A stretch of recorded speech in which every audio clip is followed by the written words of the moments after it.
I'm not frozen. Is that right? Yeah, it's great. Okay. Okay, so we're live. We're talking to Rachel in London, and she's going to tell us a little bit about what's going on there, and then we'll see what everyone else is up to, and you can talk a little bit about the challenges after that. So Rachel, maybe you should introduce yourself and Hi everyone. So I'm Rachel here in London.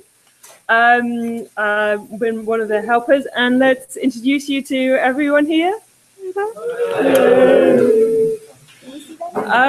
I don't know. Can we? Well, so that's scary. That's the Berlin team. There you go. We've got 5 challenges here, 4 of the originals, and then an extra special one. Okay, that's just scary. I just heard myself back 30 seconds earlier. Is this working from your end? It's working, yes. It is. Tell us about where you are and what kind of people have. So we are in the Fab Lab in London, which is a very cool space, maker space, with 3D printers, everything you could want to make stuff. And we've got everyone from experts in lifecycle analysis through to designers, through to waste experts. And so I'll give a quick introduction to the 5 different challenges and then pass you around to each challenge to introduce. Does that make sense? That's good. Cool. Okay. So let's start. There's trust is not a waste. And this is thinking about how to improve a customer's relationship with recycling. So let's pass you over to that team. Okay, so our idea is not very visible because the idea is to create an app. Sorry guys, hi. So our idea is to create an app that will actually encourage people to engage with recycling by giving them information on what type of level of recycling they have within the neighborhood, what type of things they can recycle within their neighborhood, but broader than just giving them information. The idea is that we have to create a form of competition between people and between neighborhoods and a sense of community by giving them a tool to actually monitor their own waste through time and to see how they're doing compared to their neighbors or compared to the rest of the neighborhood, but also to try to invent some new tips and new great ideas to use things and to reuse materials by taking pictures of their great ideas and then voting within the community for the best picture of the week or the best picture of the month. That's it. That's it. Are you documenting your workshop and sharing your code so other people can collaborate with you? Yeah, we're trying to document it so that it could be a replicable model from city to city. We're trying to begin by trying to understand how to do it at the London level, but then it could be a model that could be shared worldwide. Yeah. Great.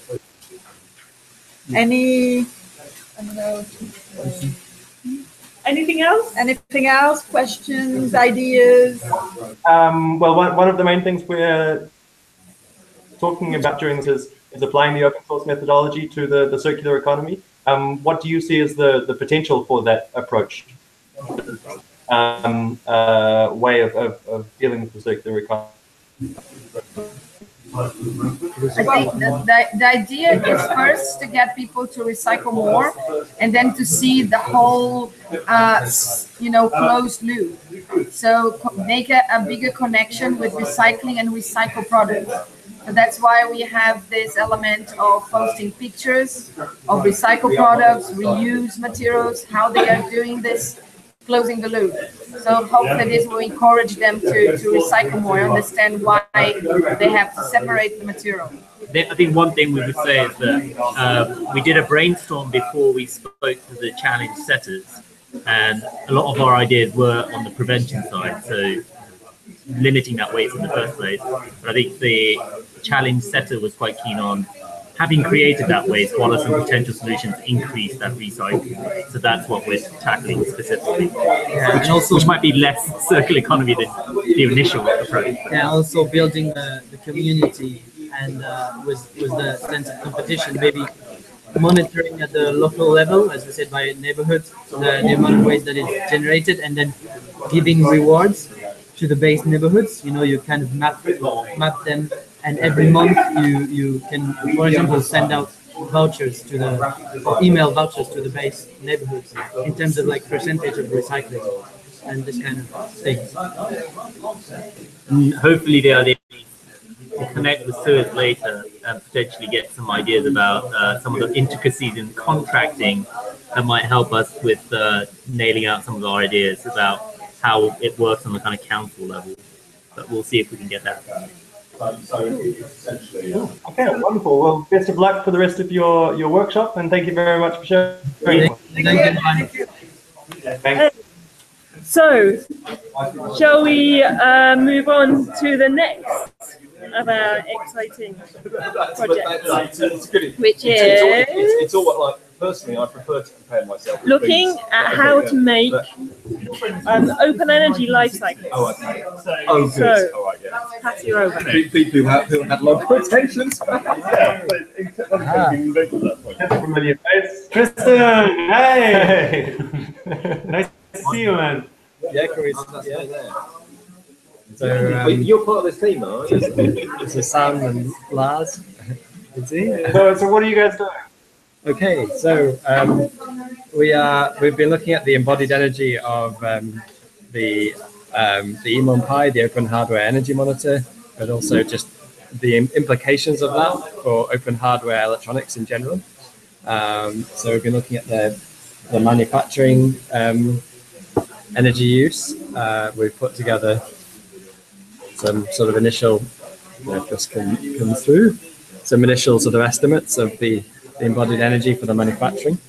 But we've also been looking at the shipping, the energy required to ship the energy monitor to customers around the world, how that compares with the manufacturing energy, and also the energy use during its use, as it were, as it's running, and how these things compare.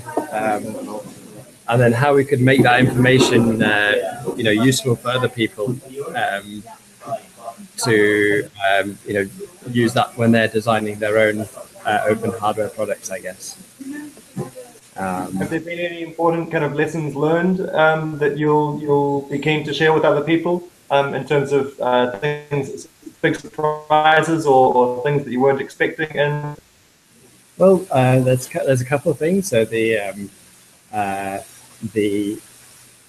integrated circuit, so the processor part seems to be a relatively small part. The assembly and the printed circuit board seem to be quite a large part of the energy use. Why that is, I'm not sure. Because the case also is quite a large part, but actually how far you ship it is very significant. So if you ship it just within the EU, it might be something like 5% of the energy used to manufacture it. But if you ship it to Australia, it's like almost the same amount of energy as it takes to manufacture it. So maybe that has some interesting implications for how you might organize your distribution model, or lots of interesting questions and avenues to explore. Cool. And you're probably one of the people most familiar with open source who we're talking to at the moment. Maybe you can give us your perspective on why open source is for this methodology in building a circular economy. What do you think is particularly interesting about this approach that we're doing with OSCEdays, and where do you think open source can particularly help? Well, I guess that because all the designs are open and all the bill of materials are open, that could provide an opportunity for doing these kind of life cycle analysis of what's contained in the piece of kit.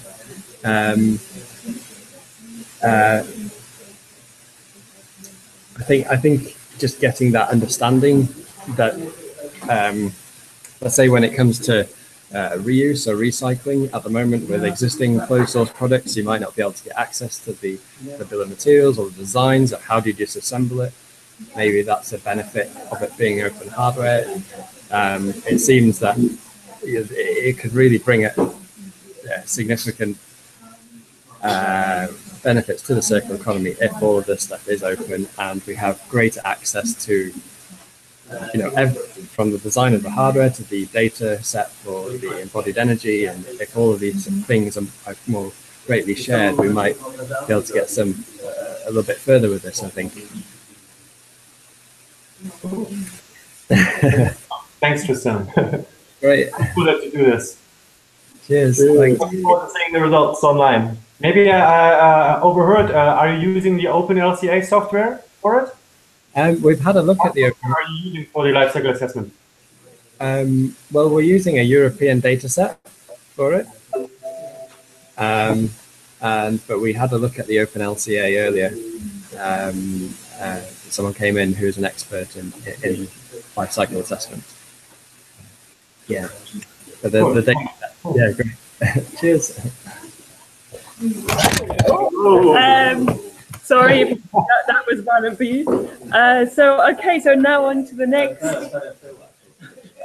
next team, which is looking at how to make maker spaces like this one circular.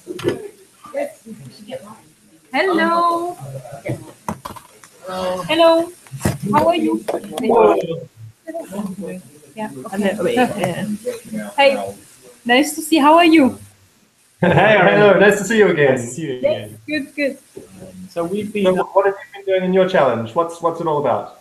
Hi, yeah. So my name's Jason, and we've been working on brainstorming ways to make new makers in places like this.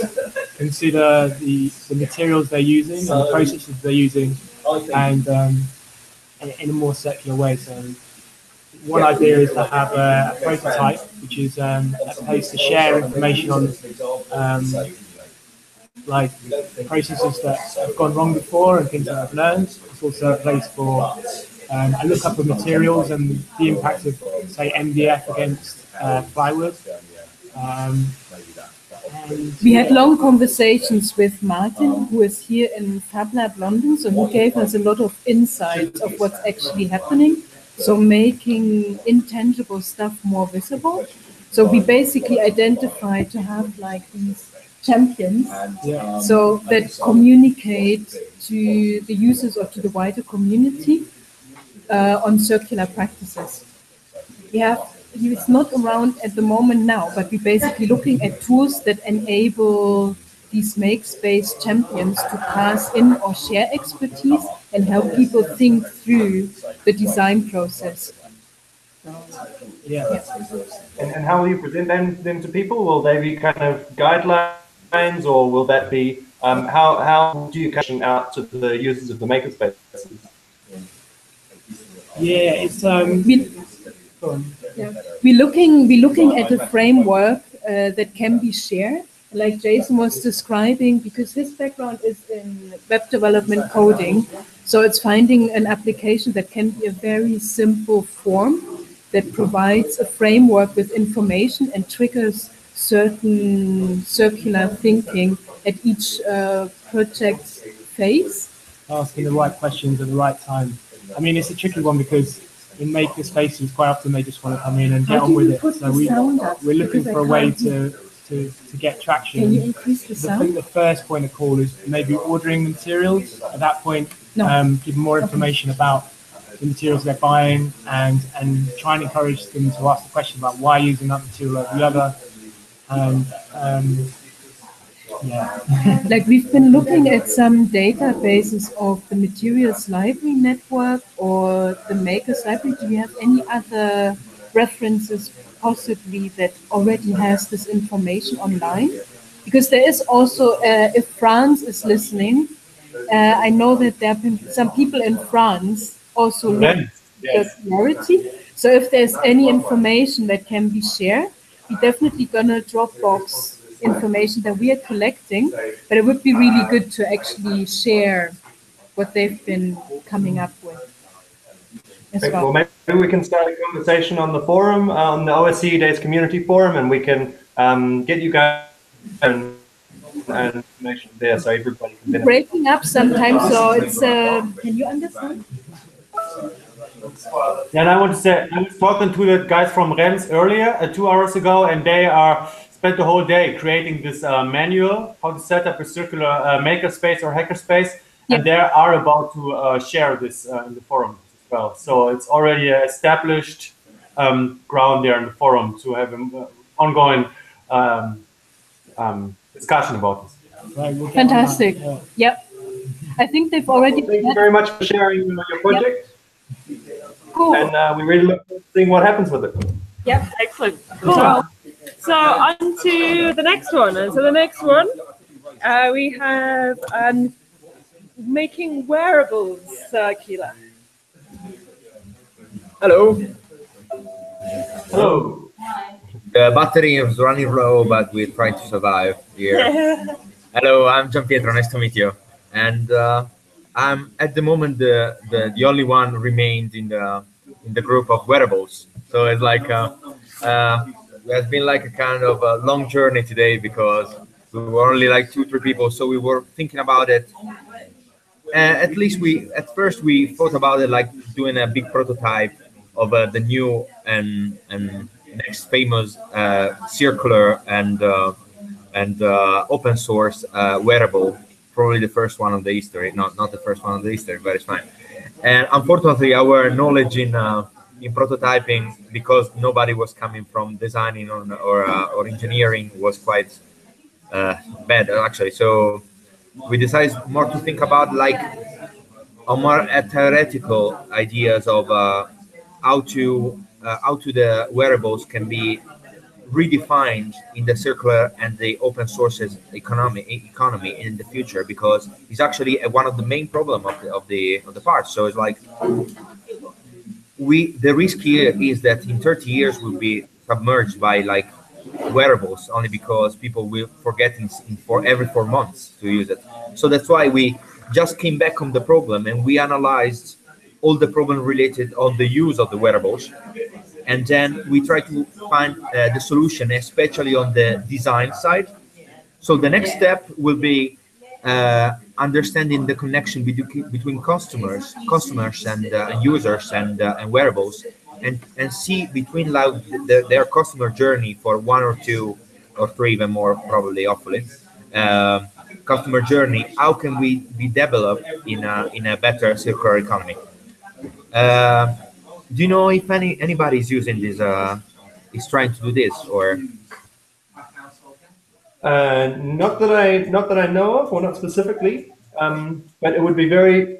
I mean, it sounds like you guys have got a good theoretical framework and have been doing some really great thinking about it. You're looking for, or you're interested in having kind of engineers and technical people involved as well. We've got a lot of those kind of people in our community. So if you can find a way to kind of explain what has been happening in innovations and your project in a way that it's inviting for others, that can be a nice kind of starting point for bringing in the kind of people you need and the people who might already have a background or experience in this area. Amazing. Do you know if other I know that in France they're doing something quite similar, but more on prototyping, I think. Is it true? Is the people in Rennes that you talk to? No, not that I know of. Okay. No. Oh, Okay. we'll have a hunt around and see and help you out. You can always do in the forums a call for skills. Sorry? There's a category where a section in the forum called call for skills. Okay, right. Send a request there. And then we can spread it. When we meet someone, we can say, hey, there's this call for skills, have a look, and it's the project. Amazing, thank you. Okay, well, great. What you're up to? Sorry? great to hear what you're up to, and Amazing, really look amazing. forward to Tomorrow, hopefully, I will be not again alone, but it will be other 2-3 people at least. Let's say. But it's like we are. Something is coming out. So as let's see, and let's continue our beautiful journey here.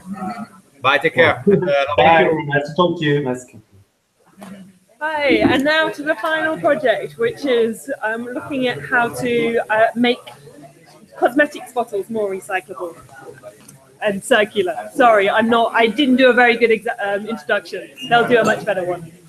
Okay. Hello. Hello. Hello. We're trying to develop circular economy cosmetic bottles because as many companies do this take-back schemes, but because of this complex competition of the different materials, even if they take them back, it's not easy to recycle. And because it's like greasy content. Oh no, battery is running low. It's okay. Because of the greasy content inside, they need to wash it properly, so it's difficult to recycle. So we are coming up with bottle brittle idea that will enable the users to recycle the inner pot and reuse the outer pot. Yeah. As an example, we were looking at this one as an example, and as you can see, there's basically a glass outside and a plastic inner pot.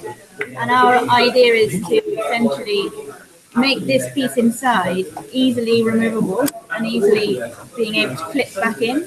And the idea would be the individual would go to the shop, buy their original product, and then always come back and ask for a refill pack. And then you'd be able to recycle this inner part a lot easier than the red stuff. And it'd also be cheaper for the individual to buy it. And we were thinking maybe you could have a loyalty card with the shop and gain points if you did this and that sort of thing to make it more long-lasting effect. Yeah. And we also have Hallie here with us, who's a design engineer, and she's using CAD software. And so, I can't tell if you can see what I can see. There we go. So I'm just mocked at what the outside would look like, and then the piece, this tub that you would slot in. And so hopefully we'll be able to rapid prototype them to see if it seems like a functional, simple method to use. Yes, lots of nodding. Yeah, that's it for now. So we've been using this open source CAD files. Oops, sorry, No, that was me. But maybe, are you still there? Yep. We're hoping to be able to do this 3D printing walking prototype models by tomorrow. Yeah, we're going to using a 3D printer to actually make one of these and show it as an example. Yeah. Okay. And then what happens after this weekend? What's the next step in this process? Do you plan to kind of how do you plan to implement this, or to take it to the next step, or to invite other people to collaborate with you? We've been thinking about it too, like we set up this as an NGO with the CCC clear cycle cartridges stamp on it, and we can work with different cosmetic brands so that we can make it universal and make it easier to recycle to go all over the world. Yeah, I guess the idea would be to try and pitch it to some companies to show the design and the concept, and if they were interested, then it could be something you could take forward as an actual thing, packaging thing that could go through into different companies. Everyone would sign up to it, and then you have this sort of stamp on each of the packaging to make it kind of clear that these companies are buying into that particular scheme to help the environment and help this circular economy aspect of it. But obviously it's just day one, so we're getting there with the design first and then see how it goes. Looking forward to seeing how it all develops. Yeah. I really like the project. It's great. Excellent. Thank you. Right. And so now finally, just pass you over to Erica, the wonderful creator of this whole thing. Erica, she's just taking a photo. So, oh, it's gonna get noisy. This is us succeeding in passing some milestones as celebrated through balloons. This is how we do things in London. So, where is it? Hello. Hello, Erica. How are you? Fine. How are you? It's yeah, quite tired, but it's good. It's good. We're getting there. There's, as you've seen, we've got some quite meaty projects and challenges, and getting them all and getting their directions. But you just heard we had some balloons that they blew up this morning with some personal objectives, so what they wanted to get out from it, and some key milestones. And then they've just realized that they've passed some. So they're some inspiration and fun has gone at the moment as well. What kind of milestones were passed? So ones were having a concept of where they were going to go. So that's good because it's late in the day. And then also personal ones. There was they wanted inspiration for their work and to take back with them, and things like some fun and connections. Quite early on, one of the other teams had passed quite a few milestones, and they'd already decided that they were going to do some CAD modeling and open source software. Hi guys. Bye. Nice to meet you. What? How did the general OSCEdays International kind of experience? Kind of steering the Twitter campaign somewhat and being involved in a lot of the cities. Are you feeling kind of positive about how it's all developing? Are you feeling overwhelmed? Not overwhelmed, just I feel great. I think it's super. I think the global reporting seems to be working really well. Yeah.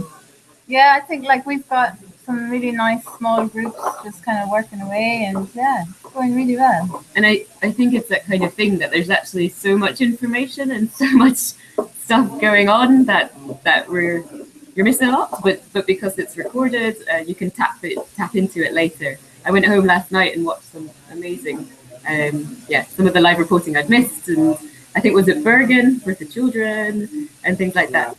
Yeah, really some nice capturing around the world. How about you guys? We've also been doing global reporting since you are the global reporters. Yeah, I'm really looking forward in the documentation afterwards because it's way too much information, and it will be very interesting to find good and interesting strategies how to make this all accessible and available. Yeah, most of all because in space here it's on 3 floors and out in the garden, you can't be everywhere at the same time. It's just too many people doing too many things. And it's really hot, so you don't want to climb the stairs to the circular textiles area, you know. The garden as well. Actually, our internet has been kind of flaky for the last 2 hours, so I've just kind of gone around the teams and given them a run through on the documentation. So hopefully that should start happening in the next while as well. So. We had we had drilling going on outside also, just in central London, which wasn't great also for hearing things, but they've stopped now. Hey, I see that we are joined by Rupesh. Rupesh, do you want to ask us? Do you want to ask a question to London, or do you just want to listen? No, I just joined in, so I don't know what is this hangout about. I just joined in, so I don't have any questions now. If I will stay for a while, after that I may have some questions. Okay. Okay, sounds good. But what have you two been working on in between all the live reporting? We just had a discussion about open LCA. So we had Francisco Müller from Green Delta come and explain how life cycle analysis works and how companies can kind of use the software to analyze their products, which was pretty fascinating. And it's a pretty complex world, but you can see there's a lot of potential for including circularity in it, which is really cool. What have you been involved in? Global reporting and most. And I was a little bit talking to to Francisca from OpenLCA, discussing how opening up the data produced through an LCA could help to connect different companies and industries. So it's just, connect the data of real lifecycle analysis. How can this help us? I was going to say, if she's still we there. Also had. I was going to. She left. Oh, so maybe she's downstairs. Francisca, if you can't hear this because we have a live stream, please come up and join the discussion. We also have Bernd and Jeremy from the technical university here, who have brought along their recycle bin, which is a big structure for putting plastic bottles, grind that up, and then it extrudes that into new filament. And so they've been looking at how to open source the project and how to make it more accessible for other people as well. So that's a pretty fun thing to have going in the garden. We got some good pictures of that. I'm going to upload them after the interview. And Mike has been doing the nutrient recycling toilet workshop. So maybe you can say a couple of words about that. I feel it's really successful because after that we'll have 3 different open source projects. One is an indoor toilet version for a workspace, one is for a private home, and one is for a community garden. So we have different places where we can try out how this will work. Yeah, the pad is filling up. So it's great. And for me, it's the first time to do the open source documentation, so it's a really interesting experience.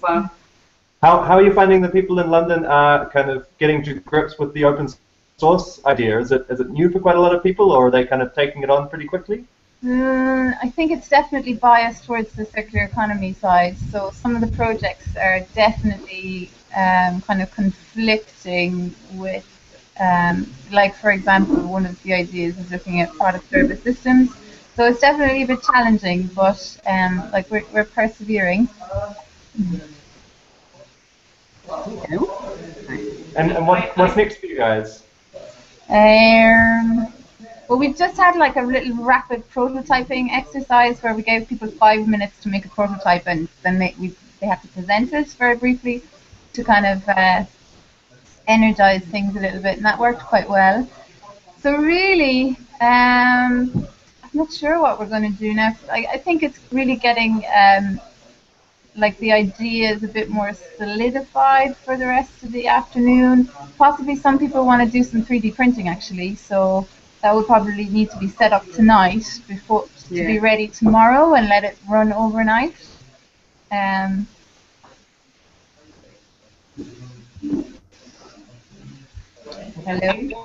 thing that worked really well for documentation here was the fact that you had all the tables covered in paper. So you can sit around it and anyone can just draw their ideas onto the table. While you explain and you draw, and then afterwards you just take pictures of it. And I think that's because otherwise everyone's just typing into their computers, and that's not very communicative. I really like the paper labels. Yeah, we've kind of got a mix of analog and digital documentation going on. Yeah. Okay, before we end the call, do you have some final messages you want to send right now to the community for the rest of the event? Some words of wisdom, something to share. I think maybe, I don't know, I think it's probably important to stick with it and hopefully continue to enjoy it. I think people found earlier today a little bit challenging because things are quite broad and trying to narrow down and focus. But yeah, I suppose come in, get a good night's sleep, and come in tomorrow with a fresh head, and then just go for it, because tomorrow is going to be quick and the presentations need to happen, and yeah. And I think it's also the aspect that it's the start of it, continual development and discussion, and with the open source that all the projects, they will develop it and try and have a life after these. So yeah, there's a lot of information and a lot of contacts and a lot of things that will happen probably after the days as well. And also connect with the global community. Okay, the reception is quite poor, guys, so I think we're going to go. Yeah, it was really nice seeing you. Mm-hmm. We'll see each other again after everything. Yeah. Yep. Good luck for the rest of the event. Good luck. Bye-bye. Bye. Hello.